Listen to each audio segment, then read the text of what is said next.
Hello dear students, I am Dr. Nisha Pal, Assistant Professor, Department of Sociology.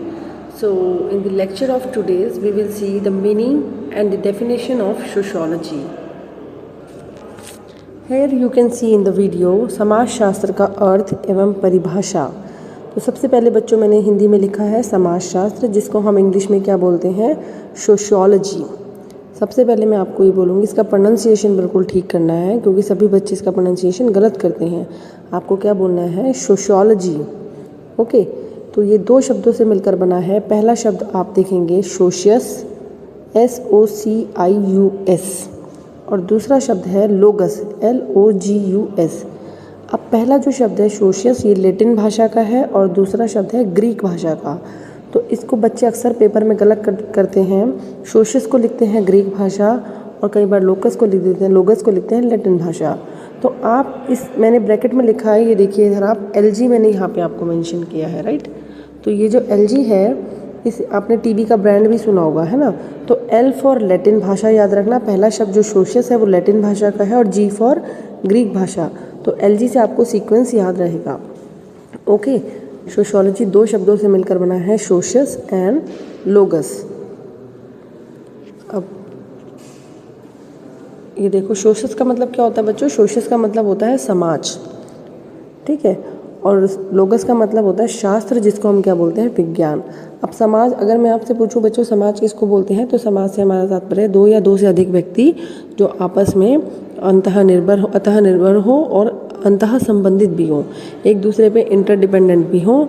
और okay, तो समाज वो होता है, कभी एक अकेला व्यक्ति समाज का निर्माण नहीं कर सकता। तो समाज बनाने के लिए हमेशा दो या दो से अधिक व्यक्ति होंगे और वो एक दूसरे पर आश्रित भी हों, तब हम क्या बनाते हैं, एक समाज बनाते हैं।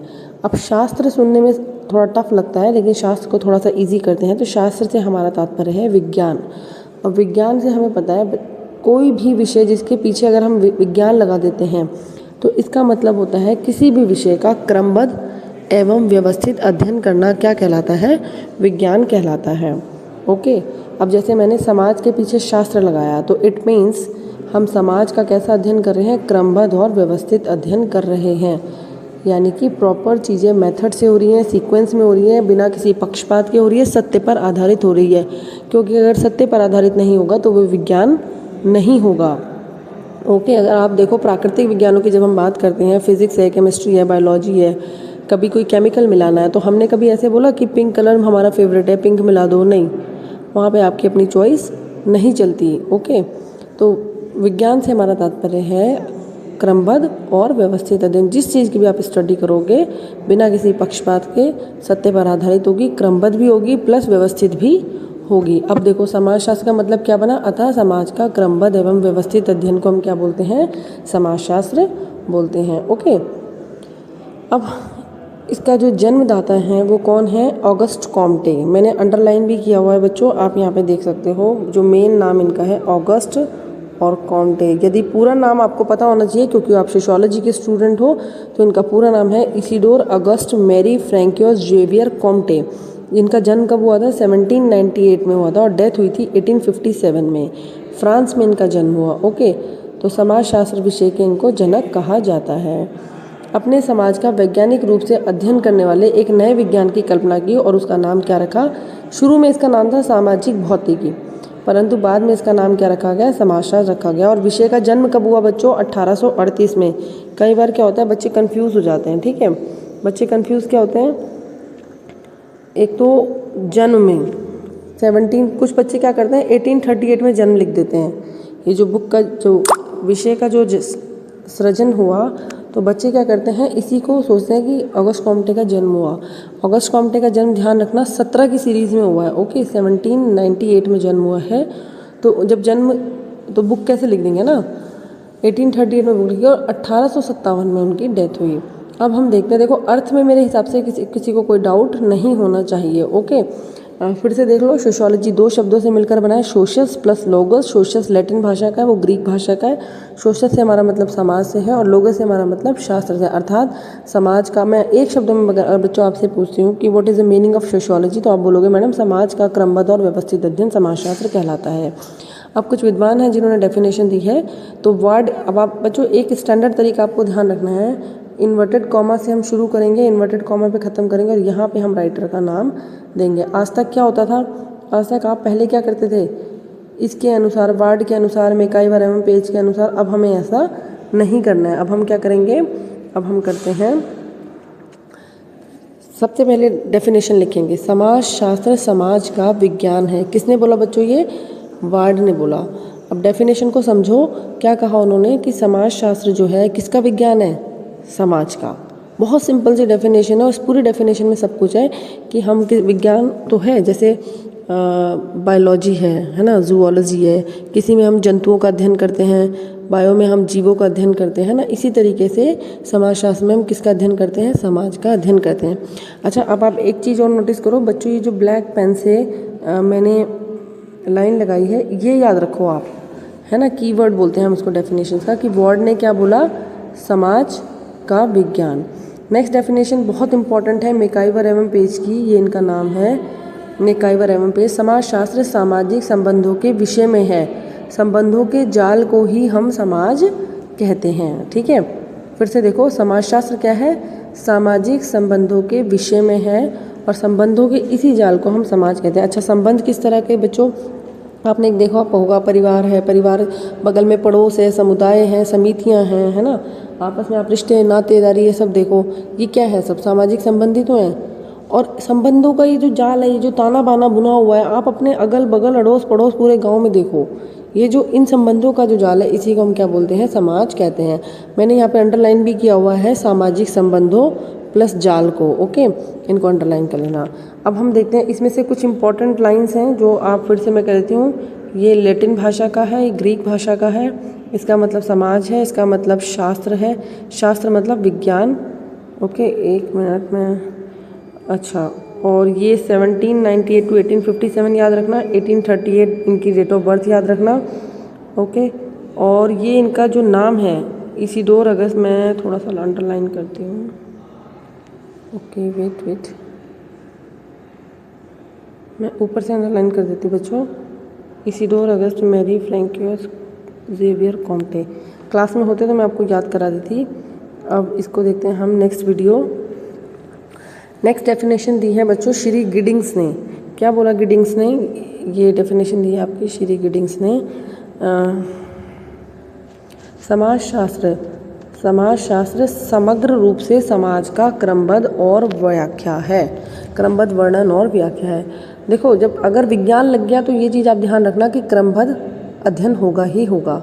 और किसका हो रहा है, समाज का, क्योंकि शास्त्र किसके पीछे लगा, समाज के। तो समाजशास्त्र समग्र रूप से, यानी समग्र का मतलब है टोटल, पूरे कुल मिला के हम बात करें तो किसका वर्णन करता है, समाज का क्रमबद्ध वर्णन और व्याख्या करता है। नेक्स्ट डेफिनेशन दी है मैक्स वेबर ने। समाजशास्त्र वह विज्ञान है जो सामाजिक क्रिया का अर्थपूर्ण बोध करने का प्रयत्न करता है। इसमें आप सामाजिक क्रिया याद रखना कि मैक्स वेबर ने किसकी बात करी है, मैक्स वेबर ने बात करी है सामाजिक क्रिया की। किसकी बात करी, सामाजिक क्रिया। सामाजिक क्रिया किसको बोलते हैं, देखो बच्चों, दो चीज़ें होती हैं, एक होती है क्रिया और एक होती है सामाजिक क्रिया। आप कुछ भी करो, जैसे आप सपोज एक बंद कमरे में डांस कर रहे हो, दैट इज़ कॉल्ड क्रिया, एक्शन आपने किया लेकिन उससे किसी को प्रभावित नहीं हुआ, ना किसी को फर्क पड़ा। ओके, तो लेकिन अगर आप कोई ऐसी क्रिया करते हो जो समाज में दूसरों को प्रभावित करती है, तो जैसे आपने वही डांस एक शादी में किया है ना, पूरे ग्रुप में किया, समूह के साथ किया, अपने कल्चर में किया, अपनी संस्कृति में किया है ना, या फिर आपके घर में गीत हो रहे हैं, ढोलक बज रही है, उस पर आप डांस करो, वो सामाजिक क्रिया है। बंद कमरे में करते हो तो वो क्रिया है। ओके, डिफरेंस समझा। तो मैक्स वेबर ने यही कहा कि हम समाज में जो भी क्रिया करते हैं, अगर उसका हम अर्थपूर्ण बोध करें, अर्थपूर्ण यानी कि उसको तरीके से समझें, समझने का प्रयत्न करें, तो वो क्या कहलाता है, समाजशास्त्र कहलाता है। नेक्स्ट देखो, नेक्स्ट डेफिनेशन दी है ऑगस्ट कॉम्टे ने। समाजशास्त्र सामाजिक व्यवस्था और प्रगति का विज्ञान है। किसका विज्ञान है, समाज में एक व्यवस्था होती है उसका, और उस व्यवस्था के साथ साथ हमें प्रगति भी करनी है। ये नहीं कि सिर्फ हमें समाज की स्टडी ही करनी है, यदि समाज में आपको कुछ कमियां दिखाई देती हैं तो आपको उसे दूर करने का प्रयास भी करना है। अब देखो, उन्होंने समाज को एक व्यवस्था माना, इस व्यवस्था के अंतर्गत उन्होंने कहा बहुत सारी उपव्यवस्थाएं होती हैं और ये सभी भाग एक दूसरे पर आधारित होते हैं और एक दूसरे से संबंधित होते हैं। अब देखो उन्होंने दो तरह की चीज़ें बोली, जिस प्रकार से व्यक्ति का सावयव होता है ना, ओके, यहाँ देखो ये एक व्यक्ति मैंने बनाया, ठीक है। अब आपने देखा आँख, नाक, कान, हाथ, पैर सब कुछ हैं और सब क्या है, अलग अलग हैं, सब अपना अपना काम कर रहे हैं। आँखें हैं, आँखें क्या काम कर रही हैं, देखने का। नाक क्या काम कर रही है, सूंघने का। कान क्या काम कर रहे हैं, सुनने का। लेकिन सब एक दूसरे पर आश्रित हैं। फॉर एग्जाम्पल अगर मैं आइस को निकाल के टेबल पे रख दूँ तो क्या वो आइस काम करेगी, नहीं करेगी। क्या वो ब्यूटीफुल लगेगी, नहीं लगेगी, उल्टा आप डर और जाओगे, है ना। तो इन सारे पार्ट्स का, ये जो सावयव हैं, इन सारे पार्ट्स का महत्व कब है, जब ये एक दूसरे से जुड़े हुए हैं, ठीक है।